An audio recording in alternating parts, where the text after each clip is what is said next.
स्वादिष्टमध्ये मी आपले सगळ्यांचे पुन्हा एकदा मनापासून स्वागत करते। आज आपल्याला बघायचे आहे साबुदाण्याची खिचडी। तर ते साबुदाण्याची खिचडीसाठी महत्त्वाचं काय आहे की आपला साबुदाणा कसा भिजवायचा, कारण सगळ्यांनाच काही साबुदाणा व्यवस्थित भिजवता येत नाही आणि काहींच्या हातून साबुदाणा एकदम चिकट होतो, म्हणजे ओला होतो आणि चांगल्या पद्धतीने भिजला जात नाही। तर ते साबुदाणे आपण कसे भिजवायचे ते सर्वप्रथम मी तुम्हाला साबुदाणा कसा भिजवायचा तो दाखवते। मी आज हा 1 वाटी साबुदाणा घेतलाय। आता आपण हा साबुदाणा भिजवून घेऊया। आपल्याला हा साबुदाणा स्वच्छ 2 पाण्याने स्वच्छ पाण्याने धुवून घ्यायचा आहे।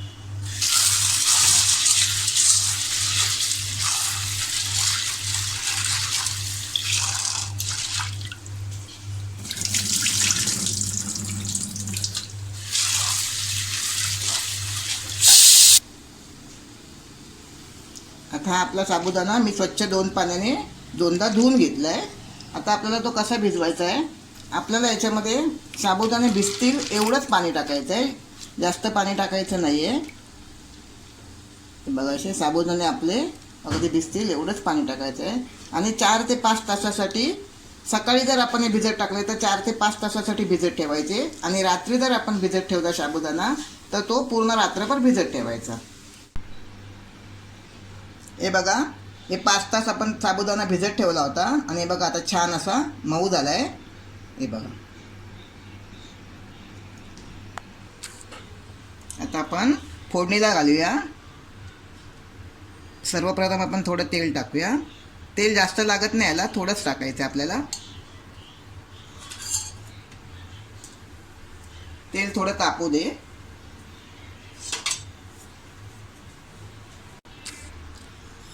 एक चमचा जिरं टाकूया।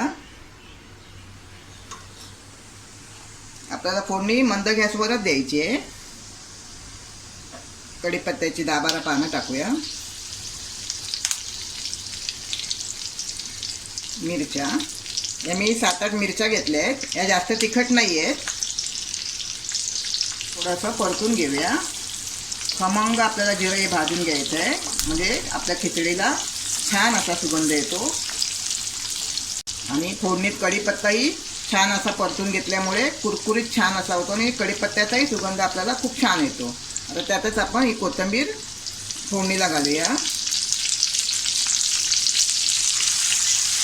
ही सुद्धा छान अशी परतून घेऊया आपण। कोथिंबीर सुद्धा आपली छान अशी परतून झाली आहे। आता आपल्याला मी 1 बटाटा घेतला आहे आणि त्याचे असे बारीक बारीक तुकडे करून घेतले। तर हा उकडलेला बटाटा आहे आणि असे बारीक तुकडे करून घेतले आहेत, ते सुद्धा आपण छान याच्यामध्ये परतून घेऊया। उकडलेला बटाटा असल्यामुळे आपल्याला काही जास्त वेळ त्याला लागणार नाही आहे, फक्त 2 मिनटं असं परतून घ्यायचं आहे। आपला बटाटा परतून झाला आहे। आता हे आपण साबुदाणे त्याच्यामध्ये टाकूया। आपल्याला गॅस एकदम मंदच ठेवायचा आहे।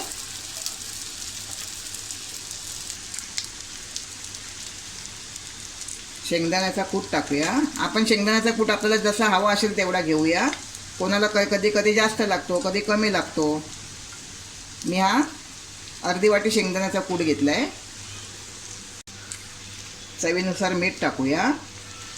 शेंगदाणा मी सुद्धा भाजून छान एकदम खरपूस भाजून घेऊन त्याला मिक्सरमध्ये वाटून घेतलं आहे आणि आपल्याला शेंगदाणा जाडसरच वाटायचा आहे। साखर टाकूया 1 चमचा आणि आता याला सुद्धा आपण छान असं व्यवस्थित एकदम परतून घेऊया, जेणेकरून सगळे जिन्नस आपले एकत्र आतमध्ये मिसळून येतील आणि आपल्याला चवही त्याची खूप छान लागेल। हे बघा, आपली खिचडी एकदम छान परतून झाली आहे आणि खूप छान असा सुगंधही येतो आहे। मी तेल वापरलं आहे, पण त्याऐवजी तुम्ही जर मी सनफ्लॉवर तेल वापरलं आहे, त्याऐवजी जर तुम्ही तुपाचा वापर केला तरी चालेल। आता आपण हिला फक्त 2 मिनिटासाठी झाकून ठेवूया आणि तेही मंद गॅसवर।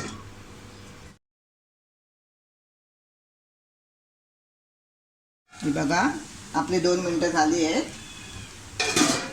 आणि आपली खिचडी खूप छान शिजली आहे, मऊ अशी एकदम सुटसुटीत आणि छान दिसायलाही खूप छान वाटते आणि वासही, तिचा सुगंधही खूप छान सुटला आहे।